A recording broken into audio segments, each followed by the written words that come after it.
Hey, I'm golf broadcaster Matt Adams. The updated and expanded second edition of my book, The Golf Round I'll Never Forget, Golf's Biggest Stars Recall Their Finest Moments, is now available. Readers can expect to march with Arnie's Army at the 1960 U.S. Open, relive Jack Nicklaus's remarkable 1986 Masters win, and be amazed by the Tiger Slam. The Golf Round I'll Never Forget, Golf's Biggest Stars Recall Their Finest Moments. Pick it up where fine books are sold, including BarnesandNoble.com and Amazon.com.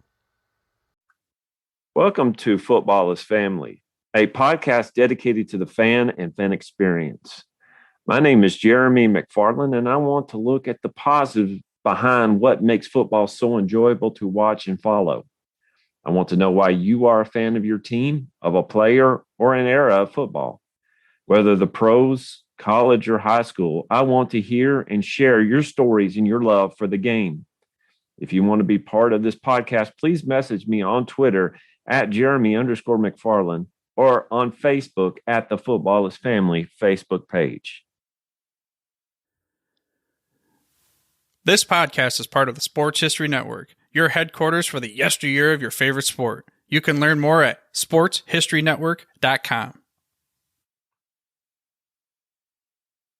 Thank you for listening to the Football is Family podcast. And today I want to talk about a player that is one of my all-time favorite players. And when you look at this man's career, his numbers are not going to jump off the page at you. His numbers are not going to be up there with a Peyton Manning or a John Elway or a Tom Brady. It's just not going to be up there. But instead, it's going to be his career is marked by a lot of injuries, but it's also marked by a lot of toughness and a lot of memories. And that is his career we're talking about is Steve McNair. Steve McNair, in fact, I was thinking of the jerseys that I bought back in the late 90s, early 2000s. Steve McNair was one of the first ones that I bought.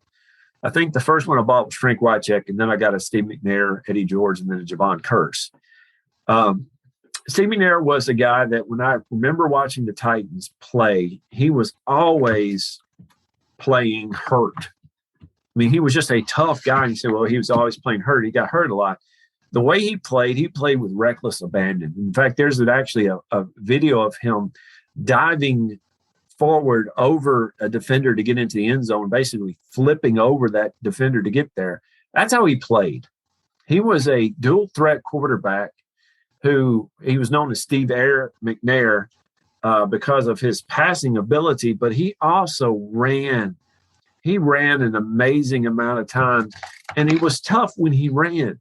In fact, his 4 years at Alcorn State, he ran for 2,295 yards. That's a lot of running for a quarterback. We think today with Lamar Jackson where he ran. Lamar Jackson is looking he can model his career after Steve McNair's. Either that, Randall Cunningham too, Frank Tarkington. But Steve McNair and Lamar Jackson are very similarly built in terms of height and weight and muscle. But the one thing that Steve McNair had that Lamar Jackson really doesn't have is Steve McNair has Eddie George. He had Eddie George during this time. But McNair really was the heart and soul of the Titans teams in the late 90s to early 2000s before he went over to Baltimore. He was drafted out of Alcorn State. He was the third overall pick in 1995 by the Houston Oilers. Now, what's neat about this is I remember growing up, my uncle would get Sports Illustrated, and he would give it to me a couple weeks after he was done with them. And one of the Sports Illustrated that he gave me had Steve McNair on the cover. And Steve McNair in his Alcorn State jersey, uniform and helmet. And at the bottom, it said, give him the Heisman. And, of course, he didn't win the Heisman that year. But his numbers at Alcorn State, listen to this. He had 5,377 passing yards. He had a 58.2% completion percentage. Played 11 games. Let me see if I get this right. He had 47 touchdown passes. That's insane. And it says here, according to the page I have here, as 99-yard long touchdown. Now, I'm telling you what, this guy, and I've seen film of him playing in Alcorn State. My friend Dana could probably tell you a little more about that. This guy was pretty much a man among boys out there. He had everything going his way. He had the ability to read defenses. He had the ability to get outside the pocket to see further down. He had the ability to throw on the run. He had the ability to run when he had to. He was smart enough to know when to take the dump off passes. He was strong enough to test the defense in the secondary. He also had the ability to know when to call audibles. Steve McNair had it all. And if I remember correctly, people were concerned about McNair because he came from a smaller school. It doesn't really matter. He had the ability. So when the Titans were picking, they had the 3rd overall pick. And they got a call from Tom Coughlin and the Jacksonville Jaguars saying, we'll offer you number 2. We know you want McNair. We'll offer you the 2nd pick. They had the pick before that, or we're going to trade it out. And Jeff Fisher and Floyd Reese said, we're not going to trade. And it said that they were sweating bullets because their owner at that point, Bud Adams, said, you take Steve McNair. So they luckily got Steve McNair. The Jacksonville got Tony Baselli, but they got a pretty good pick too. They got Steve McNair. Steve McNair, at that time, he was the highest drafted African-American quarterback in NFL history at that time. He also would sign a 7-year contract. 7-year contract. McNair really started playing. He had to sit a couple of years, but he started playing in 1997. At that point, they were moving over. Houston had moved over to Tennessee, and they were playing in Memphis. Now, this is how dumb I was. They were playing in Memphis, but they knew that their future home was in Nashville. So they would come over, the Titans or Oilers at the time would come over to Nashville, and they would sign autographs, and they would sign meet and greet people at the Dillards there at the Bellevue Mall in Nashville. And I went up there and said, I'm just going to meet some Titans or Oilers at the time, I should say. And I met Al Del Greco, which was pretty cool. But I looked across the way, and there stood Steve McNair, and he was looking at clothes. No one was bothering him. And I could have gone up there and been a fan and said, could I have your autograph? But I didn't do that. I never got to meet Steve McNair. I never got to tell him I was grateful for what he did for the Titans, and I had that opportunity. So, guys, when you get the opportunity, take advantage of it. Take advantage of it. McNair really was a bridge to the Titans when they were the Oilers moving to Nashville. Him and Eddie George really brought the city together, because when the Titans came over to Nashville, he really did help the then Tennessee Oilers become the Tennessee Titans, become Tennessee's team. It was him and Eddie George that really brought this together, and that started in 1999. Steve McNair was, at that beginning of that season, was diagnosed with an inflamed disc, and he had to have surgery. He did come back in and play and won the last 7 out of 9 games and helped the Titans to a record of 13-3. He also helped the Titans win 3 playoff games in a row, beating the Buffalo Bills. And it was a backwards pass, Buffalo. It was a backwards pass. Music City Miracle was not a forward lateral. Then they beat the Indianapolis Colts, and they beat the Jacksonville Jaguars. But when you look at the teams that they had to play, he truly led that team and put them on their back. But when you look at the Super Bowl, the Titans were getting just drummed. And McNair really did take the Titans on his back and carried them. In fact, the last play, that last pass to Kevin Dyson that ended 1 yard short, if you look at McNair, he is getting bull rushed. He rolls out to the right and basically plants his leg in the ground, and it looks like his leg went up in his body because of how hard he stopped how hard he stopped, pulls back, and throws a pass that nearly scores a touchdown. This man right here did an amazing amount of work and an amazing amount of pain that he was in. And this started from his time playing with Alcorn State all the way to his time playing with the Oilers and then with the Titans. McNair, by the way, that cover of Sports Illustrated I mentioned earlier was September 26, 1994. September 26, 1994. I wish I had that cover still. And in fact, he ended up third in the Heisman Trophy presentation at that time. The winner was Rashaan Salam, who had over 2,000 yards rushing in 1994, which I guess that deserves a win. Keep that in mind, by the way, that if Derrick Henry hits another 2,000-yard rushing season, he should win the MVP. I'm just saying. Later on, you will find that McNair does an amazing amount of passing, an amazing amount of rushing. He does some great stuff. And in 2003, Steve McNair wins MVP award alongside Peyton Manning. This is, when I was watching him play during this time in 2003, I didn't see his season as an MVP season because he didn't get the publicity. We were watching him here in Tennessee.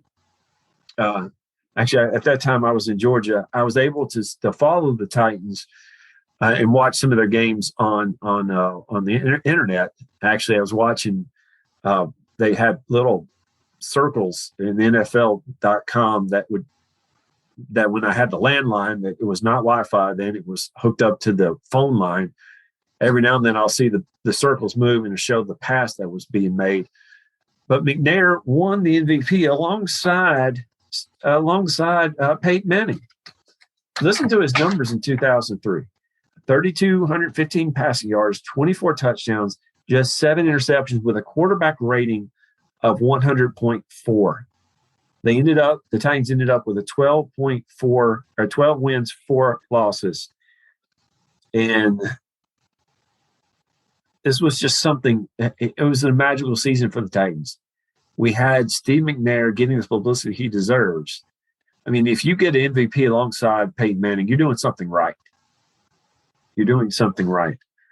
But over time with McNair had injuries pile up on him. Not only did he have injuries pile up on him, but his lifestyle, and we see a lot of other things kind of come into his life. I don't want to talk about negativity in this podcast, but McNair didn't lead the best life. And 2006, 2007, he got in some trouble as well. In 2008, Steve McNair retires. In July 2012, McNair was named the 35th greatest quarterback in the NFL's post-merger era, according to Football Nation. McNair's number was retired by the Titans during the halftime ceremony against the Indianapolis Colts on September the 15th, 2019. One of the things that I didn't really like about this whole Steve McNair thing is he left to play in 2006, actually 2005. He was allowed to go to play for the Ravens. And I don't mind, people understand my thing about the Ravens. It hurts when the Ravens beat the Titans in 2000. That hurts. That hurts me even to this day. But in 2006, 2005, 2006, the Titans locked him out of training camp. Steve McNair was locked out of training camp. They changed the key code basically to keep him from going and playing for the Titans because they were afraid that if he got hurt, he would lower his trade value. Steve McNair deserved better than that. Now, I understand why they did it. I'm not a GM. I'm not even Kevin Costner on draft day. But Steve McNair deserved better than that. He deserved a chance to go play, and I'm glad he did play, and I'm glad he did well. I am, because I like him as a player. You listen to this.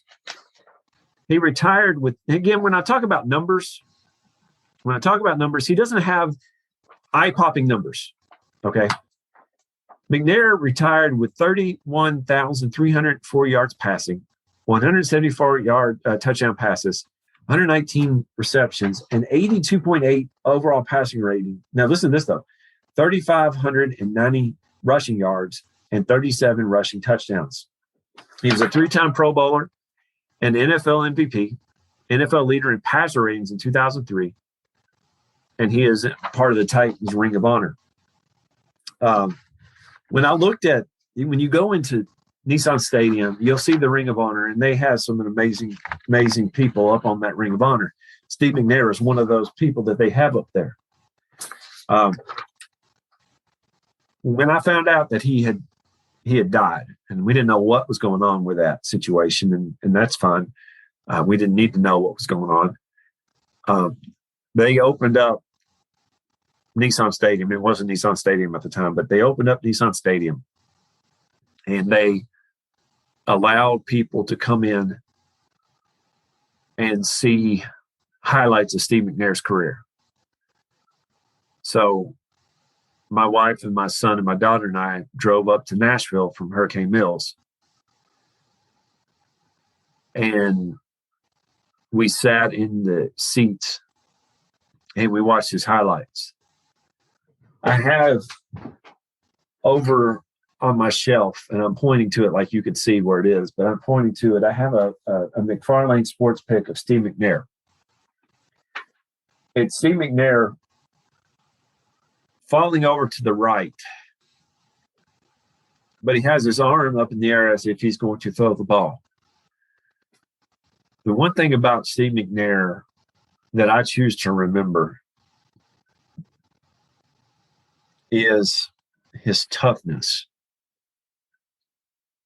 There's a story, and I'll get to the story in just a second. I want to pop up here and tell you about something. This podcast is sponsored by Play Classic Sports Simulation Board Games, spelled with 2 A's, PLAAY.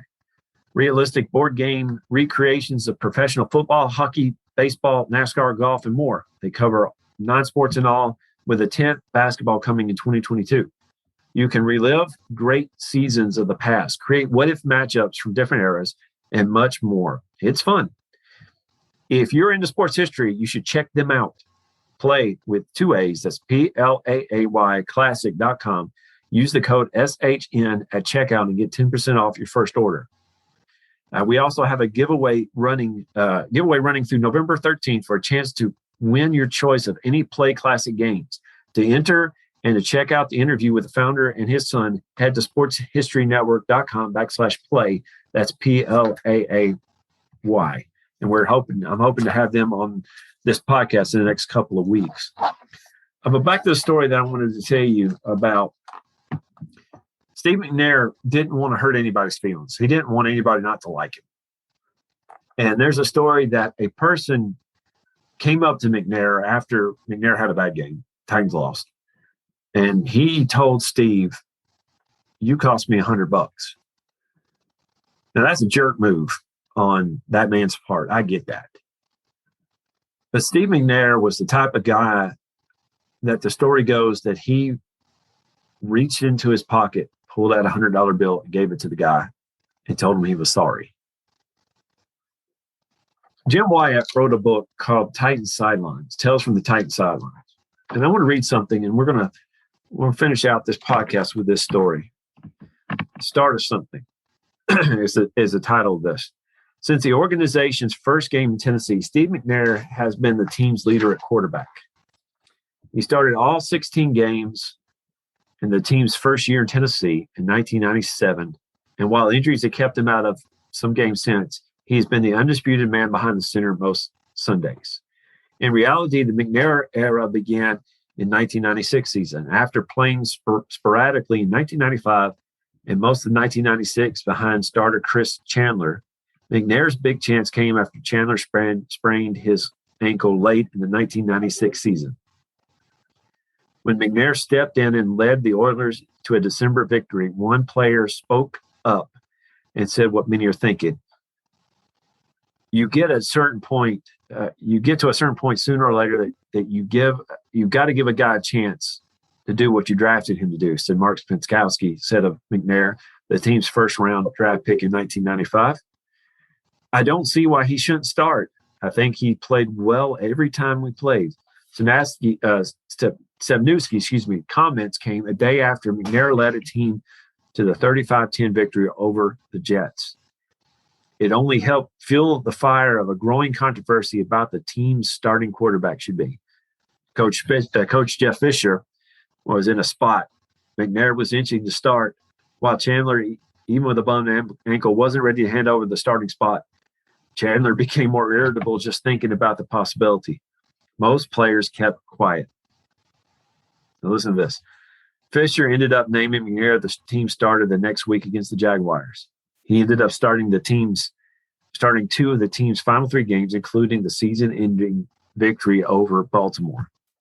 By the end of the season, McNair had convinced just about everyone that it was officially time to give him the football for good, and players were willing to step up and say it. That man was tough. That man was Tennessee, was Nashville for many, many years. He's up again for Hall of Fame. He's up again for this several years in a row. He's been up in the finalist for the Hall of Fame. Will he make it? Probably not. But if you're looking at sheer numbers, no, Steve McNair is not going to be high on that list.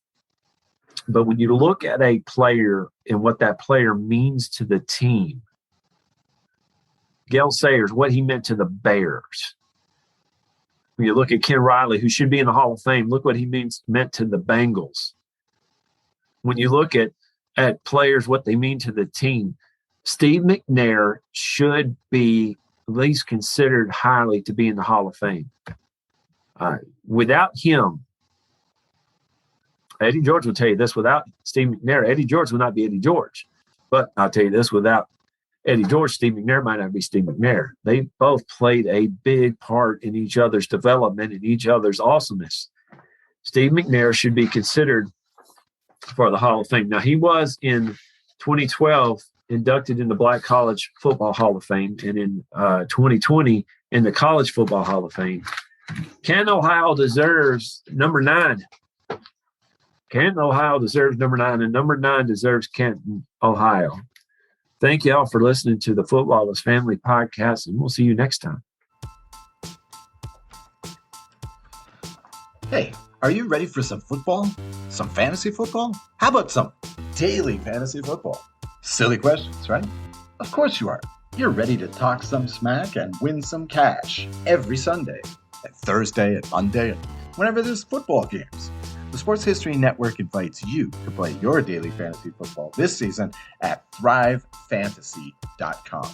Thrive Fantasy offers hundreds of thousands, millions in cash every day on NBA, MLB, PGA golf, cricket, esports, and of course, NFL football. And just to get the 2021 NFL season started right, Thrive Fantasy is holding its $100,000 guaranteed contest with a $20,000 first prize. Sign up with Thrive Fantasy today to get a 100% match bonus on your first deposit for up to $100 in free daily fantasy football play. Visit sportshistoryNetwork.com/thrive. That's THRIVE, or enter promo code SHN when depositing at the cashier. Join Thrive Fantasy today, earn cash prizes, and support great shows like this at the Sports History Network. Now that's a win-win-win situation for you to kick off your own NFL season.